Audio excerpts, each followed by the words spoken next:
নিতু উঠিস না, নিতু ফ্রেম গাড়ি রয়েছে তো।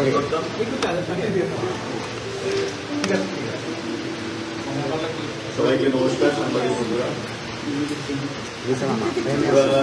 ট্যুরিজম কর্পোরেশন লিমিটেডের উদ্যোগে আজকে এই সাংবাদিক বৈঠক। যারা উপস্থিত আছেন আমি আপনাদেরকে সাধুবাদ জানাই এবং আপনাদেরকে এখানে আমন্ত্রণ করার যে উদ্দেশ্য সেটা হচ্ছে ত্রিপুরা পর্যটন নিগম ওয়ার্ল্ড ট্যুরিজম ডে উপলক্ষে কেন্দ্র করে 26 এবং 27 তারিখ বিশেষ কিছু কর্মসূচি সেখানে হাতে নিয়েছে। আপনারা জানেন যে ইতিমধ্যে ত্রিপুরা রাজ্যের ভয়াবহ বন্যায় বিভিন্ন জেলায় অসংখ্য মানুষ ক্ষতিগ্রস্ত হয়েছে। আমাদের মুখ্যমন্ত্রীর নেতৃত্বে আমাদের প্রশাসন তাদের পাশে দাঁড়ানোর যথাসাধ্য চেষ্টা করেছেন এবং বর্তমানেও সেই প্রয়াস জারি রয়েছে। এবারকার আমাদের যে ওয়ার্ল্ড ট্যুরিজম ডে, যা প্রতিবারই 27শে সেপ্টেম্বর পালন করা হয়, এবারও সেটা পালন করা হবে এবং 1980 সাল থেকে রাষ্ট্রসংঘের নির্দেশে ওয়ার্ল্ড ট্যুরিজম ডে সারা বিশ্বেই পালন হয়।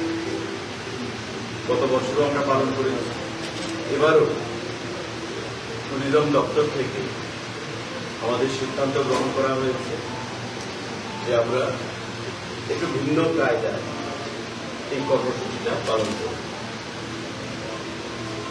আপনারা দেখতে পাচ্ছেন সুসজ্জিত কিছু গাড়ি বাইরে রয়েছে, রিলিফ ম্যাটেরিয়াল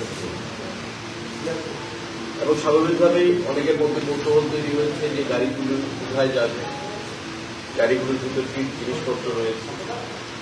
আমি আপনাদেরকে জানান দিচ্ছি, ঘোষণা দিচ্ছি যে এই যে ওয়ার্ল্ড ট্যুরিজম ডে, যেটা 27 তারিখ সেপ্টেম্বরে আমরা পালন করব, তাতে আমরা 26 তারিখ অর্থাৎ আগামীকাল রাজ্যের বন্যায় যে পরিবারগুলোর সদস্যরা নিহত হয়েছে, দপ্তরের ক্ষুদ্র সম্মান হিসাবে ওই পরিবারগুলোর হাতে আমরা কিছু কিট ব্যাগ এখানে রয়েছে। যে কিট ব্যাগের মধ্যে বিভিন্ন সরঞ্জাম রয়েছে, তাদের নিত্য প্রয়োজনীয়। আপনারা জানেন যে তারা অনেক পরিবার রয়েছে, শত শত হাজার হাজার পরিবার, যারা সবকিছু হারিয়েছে। এই জিনিসগুলো তাদের কাজে আসবে, নিত্য প্রয়োজনীয় জিনিস। আমাদের পর্যটন দপ্তর থেকে সেই জিনিসগুলো আমরা কিট ব্যাগের মধ্যে ঢুকিয়ে ওই প্রতিটি বাড়িতে আমরা প্রদান করি।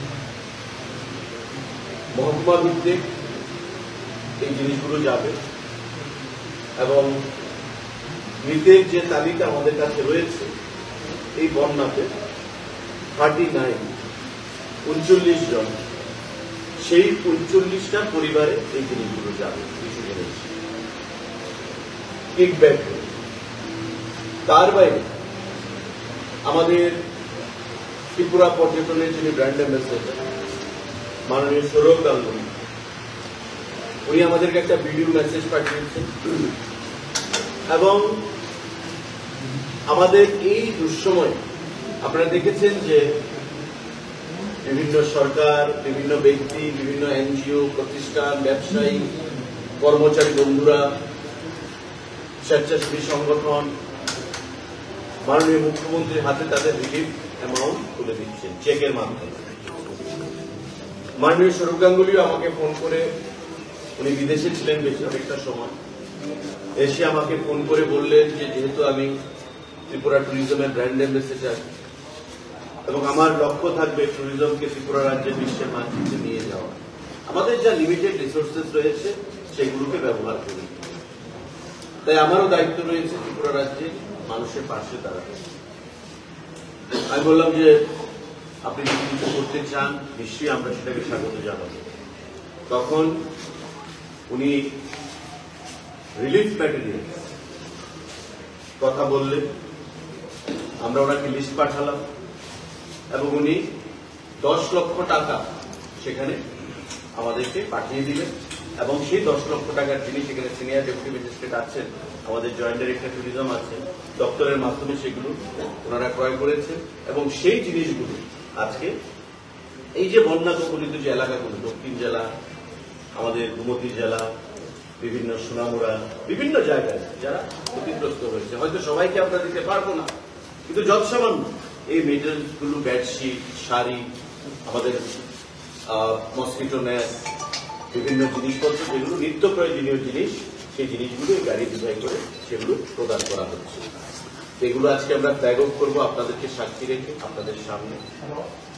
এবং আগামী কালকে অর্থাৎ 26 তারিখে আমাদের 39 জন যারা মারা গেছেন, অকালে চলে গেছেন এই পৃথিবীর বুক থেকে এই বন্যার কবলে পড়ে, সেই পরিবারগুলোর কাছে এই ম্যাটেরিয়ালস গুলো পৌঁছে যাবে, যেগুলো আমাদের দপ্তর থেকে দেওয়া হচ্ছে কিট ব্যাগের মাধ্যমে।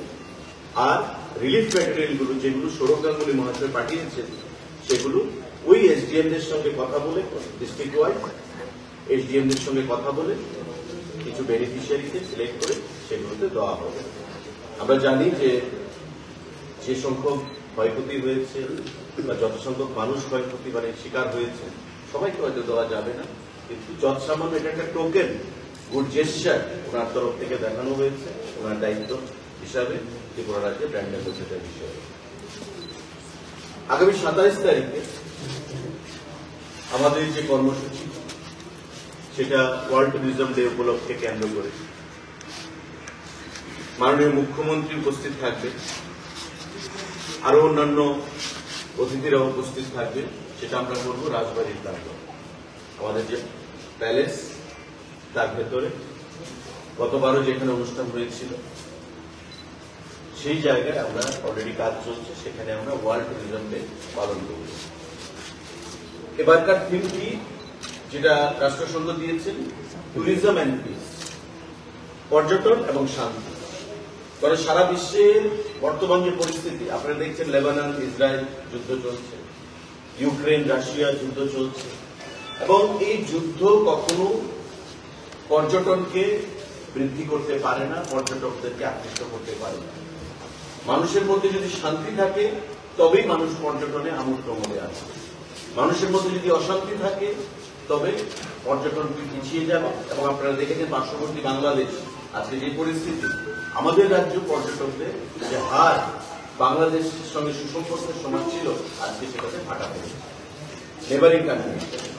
তাই রাষ্ট্রসংঘ সমস্ত কিছু বিচার করে, বিশ্লেষণ করে, বিবেচনা করে এবারকার থিম দিয়েছেন ওয়ার্ল্ড ট্যুরিজম অ্যান্ড পিস, পর্যটন এবং শান্তি। তো সেই পিসকে এবং পর্যটনের যে থিম, সেটাকে মাথায় রেখে আমরা আগামী 27 তারিখে রাজবাড়ির প্রাঙ্গণে আমাদের অনুষ্ঠানটা আমরা করব। মাননীয় মুখ্যমন্ত্রী এখানে উপস্থিত থাকবেন এবং এই বন্যার মধ্যে যারা আনসাং হিরোজ, যারা মানুষকে রক্ষা করেছেন, বন্যায় পরিশ্রম করেছেন, নিজের জীবন বিপন্ন রেখে অন্যকে রক্ষা করেছেন, জীবন বাঁচিয়েছেন, ডিএম, এসডিএম, মন্ত্রী, বিধায়কদেরকে সঙ্গে নিয়ে অক্লান্ত পরিশ্রম করেছেন।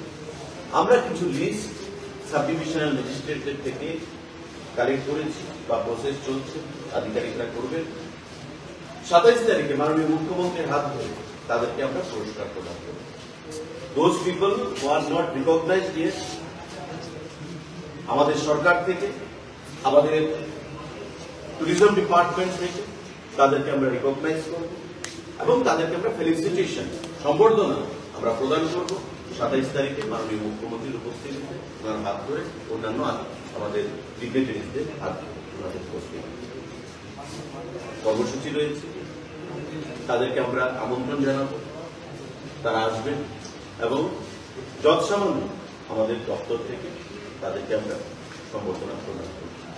এবং তার পরবর্তী যে অনুষ্ঠান ওয়ার্ল্ড ট্যুরিজম ডে উপলক্ষে একটা সাংস্কৃতিক অনুষ্ঠান রয়েছে, তাতে প্রখ্যাত গায়ক আমাদের পশ্চিমবাংলার শ্রীকান্ত আচার্য, আপনারা সবাই ওনাকে চেনেন জানেন, শ্রীকান্ত আচার্য উনি আসবেন। ওনার সঙ্গে আমাদের কথা হয়েছে ট্যুরিজম ডিপার্টমেন্ট থেকে, উনি সেখানে সাংস্কৃতিক সন্ধ্যায় অংশগ্রহণ করবেন এবং আপনাদের প্রত্যেকের কাছে আমার আহ্বান থাকবে এবং আপনাদের মাধ্যমে আমার রাজ্যের জনগণের কাছে আহ্বান থাকবে, আপনারা সবাই সাদর আমন্ত্রিত সেই কর্মসূচিতে উপস্থিত থাকার জন্য। ওয়ার্ল্ড ট্যুরিজম ডে আমরা পালন করব। এই ওয়ার্ল্ড ট্যুরিজম ডেটা আমরা পূর্ণ মাত্রায় পালন করব। ত্রিপুরা ইউনিভার্সিটিতে পিস এবং ট্যুরিজম অ্যান্ড পিস সে বিষয় নিয়ে একটা আলোচনা সভাও থাকবে, সেখানে ছাত্রছাত্রীরা প্রফেসর যারা রয়েছেন তারা আলোচনা করবেন। আমাদের মাননীয় রাজ্যপাল মহোদয় এই ওয়ার্ল্ড ট্যুরিজম ডে উপলক্ষে কেন্দ্র করে 27 তারিখ সকাল 7টায় সেখানে কর্মসূচিতে অংশগ্রহণ করবেন। সবাইকে সঙ্গে নিয়ে এবারকার যে tourism and piece world tourism day যে থিম সেটাকে সামনে রেখে আমরা এবারকার ওয়ার্ল্ড ট্যুরিজম ডে পালন করব।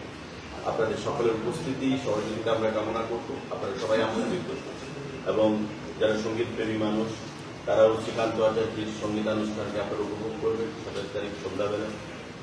যারা unsung heroes for the outstanding contribution during the flood, tourism department will be felicitating them. ওটা আমাদের একটা গুড জেস্টার, একটা তাদের প্রতি আমাদের সম্মান শ্রদ্ধা। এবং যারা মারা গেছে 39 জন, যারা পৃথিবীর বুক থেকে অকালে চলে গেছে আমাদের দপ্তর থেকে, তাদের উদ্দেশ্যে আজকে এই গাড়িগুলো, যারা সুসজ্জিত গাড়িগুলো বাইরে রয়েছে সেই গাড়িগুলোকে আমরা ফ্ল্যাগ করব।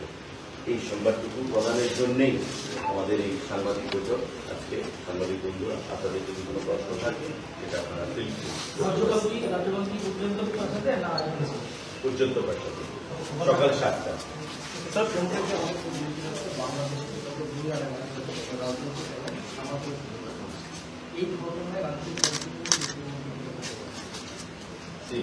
Good question.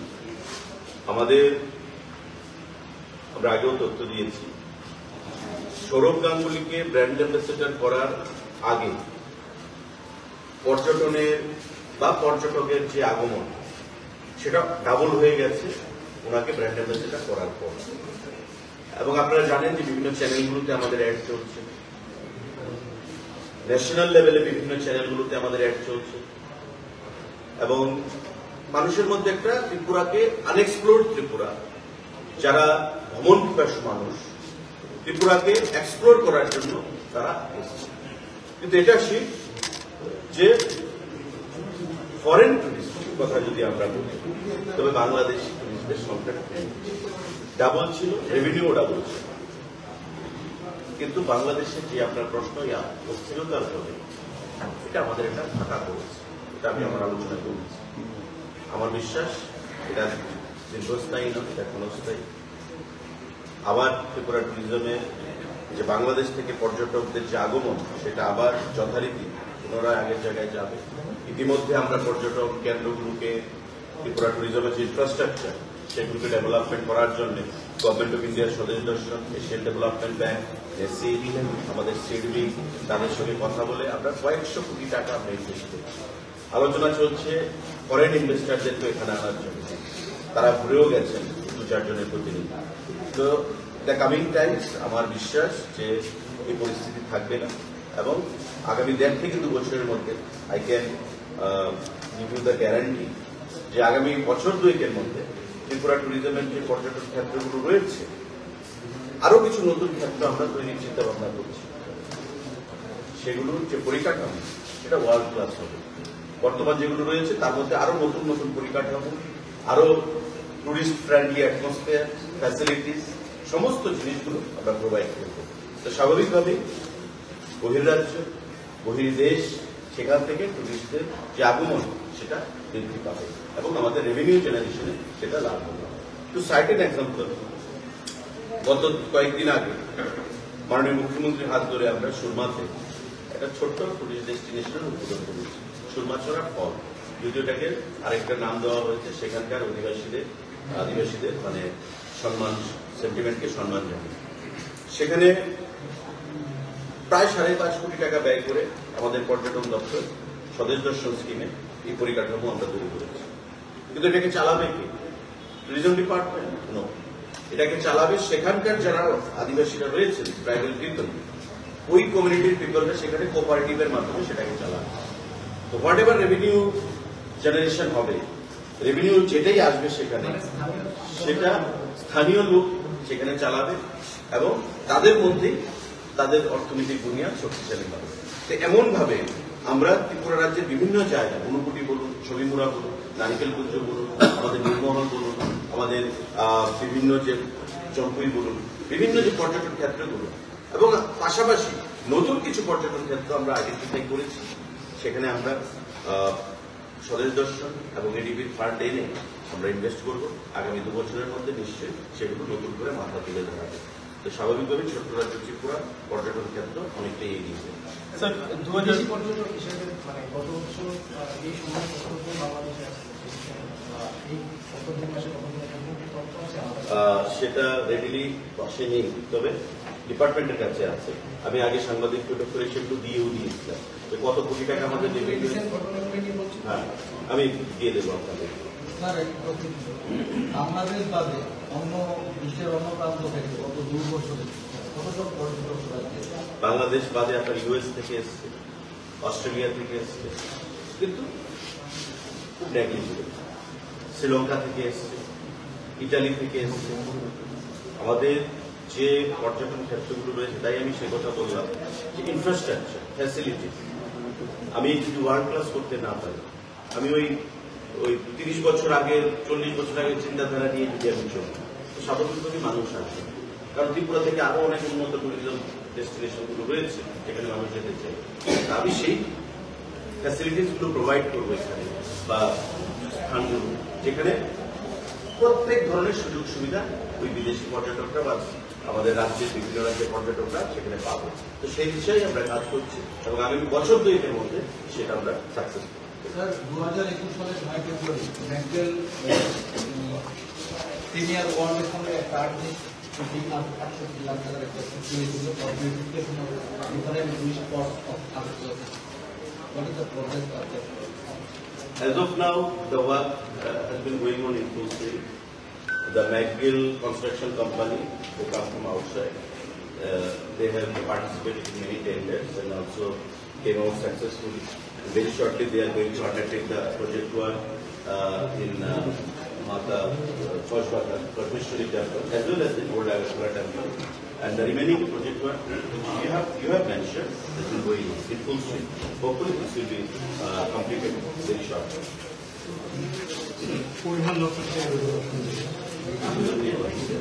আপনি চিঠি দিয়েছিলেন কোন রিপ্লাই এসেছে যে শেয়ার নিয়ে আরেকটা হচ্ছে কৈলাসহরের সঙ্গে 17 বা 19 সিটারের যে ছোট ব্যবস্থা বিধানসভায় প্রশ্নের উত্তর দেওয়া হয়েছে। কৈলাসহরের যে বিভাগ পরিষেবার কথা আমি বলেছি, বারবার বলা হয়েছে, সার্ভে হয়েছে, এখন তারা এখন সার্ভের কাজ চলছে, যেটাকে ALS সার্ভে বলা হয়। সেই সার্ভের কাজটা কমপ্লিট করলে তারা নেক্সট কোর্স অ্যাকশন যাবে। অ্যাকচুয়ালি ভারতবর্ষের সরকার সেটাকে দায়িত্ব দেবে। ল্যান্ড একুইজিশনের ব্যাপার হচ্ছে নর্থ আর সাউথ সাইড। নর্থ সাইডে যদি ল্যান্ড একুইজিশন করতে হয় প্রায় 73 কোটি টাকা, 350 কোটি, আমি 350 কোটি রাস্তা রয়েছে, মানুষের হ্যাবিটেশন রয়েছে, বাড়ি। সাউথ সাইডে যদি ল্যান্ড একুইজিশন করতে হয় প্রায় 50 কোটি টাকার নদী রয়েছে। নদীকে তো আমি সরিয়ে দিতে পারবো না। তো ছোট বিমান যদি বর্তমানে চালানো যায় উইদিন দ্য অ্যাভেলেবল ইনফ্রাস্ট্রাকচার, তবে সেটা করা যেতে পারে।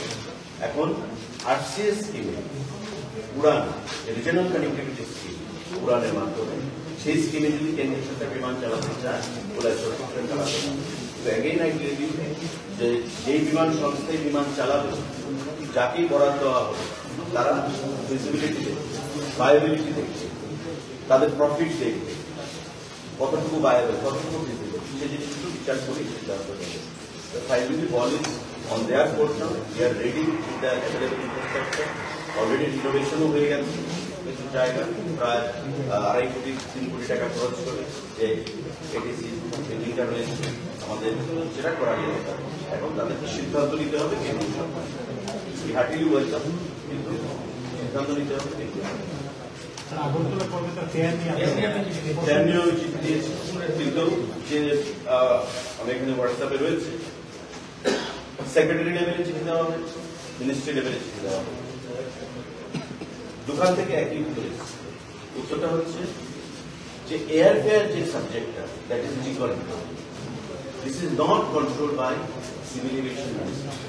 It does not fall under the purview of civil aviation ministry. It is completely decontrolled and it is controlled by the airline companies.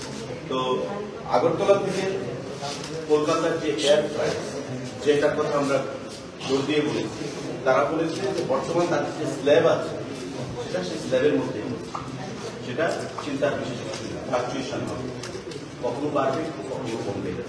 কিন্তু যেহেতু ব্যাপারটা ডিকন্ট্রোল, তারা স্পেসিফিক ক্যাটাগরিকে চিঠির মধ্যে লিখেছে। আমি আপনাদেরকে পড়িও শোনাতে পারি, যেটা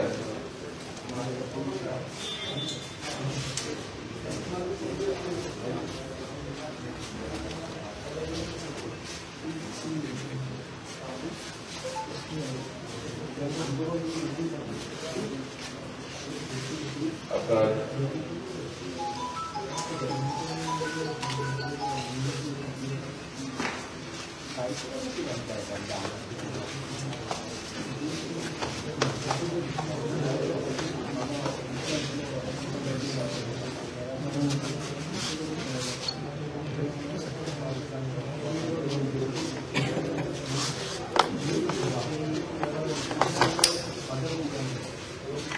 আমরা লিখেছিলাম যে সেক্রেটারিকে civil aviation concerning high airfare between Kolkata and Agartala, চিঠি আমরা লিখেছিলাম। তো সেখান থেকে যেটা উত্তর এসেছে, পরবর্তী সময় আমিও লিখেছিলাম মাননীয় কেন্দ্রীয় মন্ত্রী। তো সেখান থেকে যেটা উত্তর এসেছে সেটা হচ্ছে যে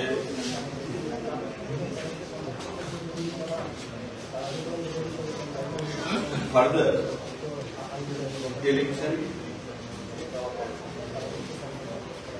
Shubhir Gupta, Joint Secretary, Government of India. Please refer to you letter dated so and so regarding high airfare between Kolkata and Ahmedabad.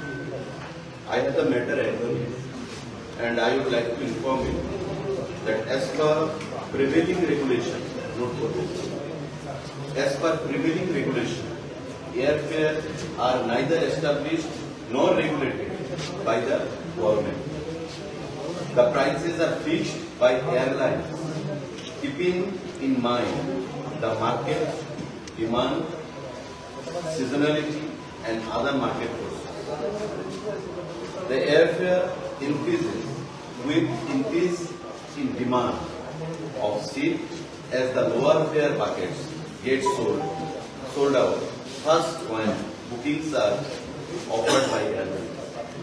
মানে যত তাড়াতাড়ি বুকিংটা হয়ে যায়, যেহেতু গভর্নমেন্ট অফ ইন্ডিয়ার কন্ট্রোলে না, ডিকন্ট্রোল, 10টা সিট আছে, 10টা সিট যদি দেখা যাচ্ছে তাড়াতাড়ি বুকিং হয়ে যাচ্ছে, তখন অটোমেটিক্যালি ফেয়ারটা বাড়ে। ডিমান্ড যখন জিনিসটা বেশি থাকে তখন অটোমেটিক্যালি ফেয়ারটা বাড়ে।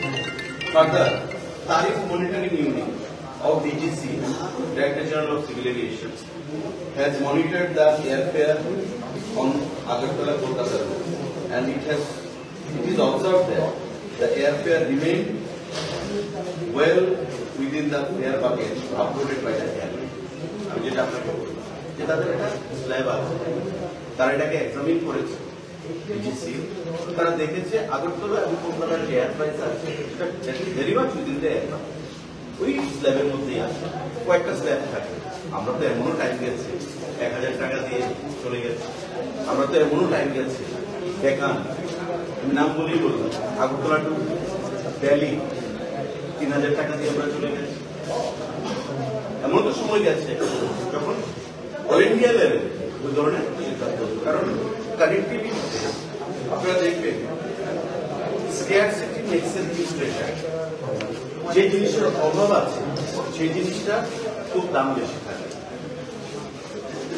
তখন অ্যাভেলেবিলিটি অফ ফ্লাইট এজেন্সিগুলি গ্রুপ টিকিট কাটছে, এজেন্সিগুলি না বলছি গ্রুপ টিকিট কাটছে। ডেকান ছিল, স্পাইস জেট ছিল, জেট এয়ারওয়েজ ছিল, আকাশ আছে, গো এয়ার ছিল, ইন্ডিয়ান এয়ারলাইন্স ছিল, ইন্ডিগো ছিল। আজকে দেখুন আপনারা সারা দেশে 2 থেকে 3টে কোম্পানি বন্ধ করছে। তো স্বাভাবিকভাবে যেহেতু নির্ভর করে DGCA doesn't have any role, যেহেতু নির্ভর, তাই আমরা বারবার লিখেছি, তাই উত্তর দেওয়া হয়েছে বেটার গট একদমই by the but observe that there is very much within the market, very much within the slab. যেটা তাদের slab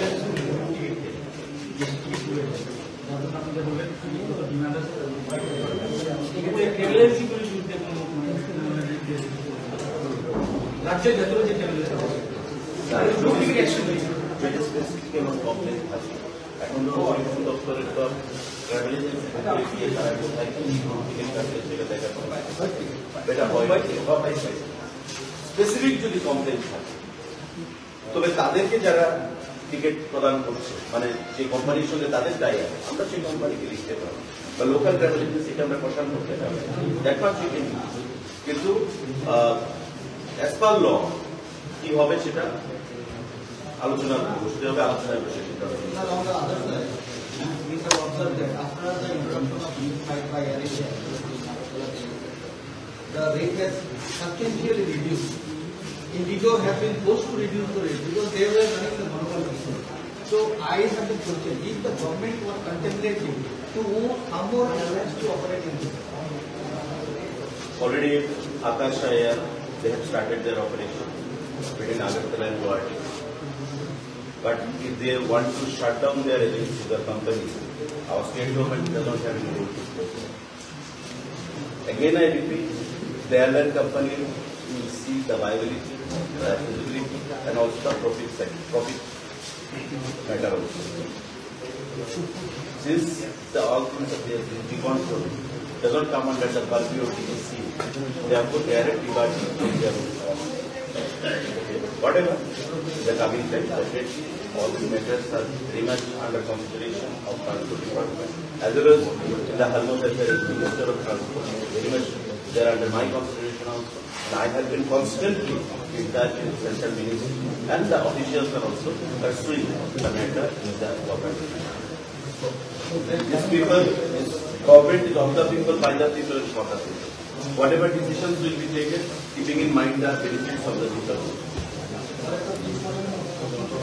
যেমন প্যালেস রবীন্দ্র বিজয়ী রবীন্দ্রনাথ ঠাকুরের প্রায় 7 বারে এখন যেমন প্যালেসে বলতে গেলে প্রতিষ্ঠা করতে উঠেছে, এখন দেখা যাচ্ছে ওইখানে একটা বিয়ে বাড়ি তৈরি। আমাদের প্রশ্ন যে রাজ্য সরকার এই জায়গাটা রবীন্দ্র স্মৃতিটা বজায় রাখার জন্য রাজ্য সরকার ওই জায়গাটা অধিগ্রহণ করতে। এটা তো রেভিনিউ ডিপার্টমেন্টের সাথে। No. এটা বুঝতে পারছি স্যার, এটা revenue department. Whether land acquisition will be there or not, the revenue department has to take a call on that. Tourism department or the to take a call on that. When it comes to tourism, you perhaps don't know, or you might be knowing, that this area is a private sector.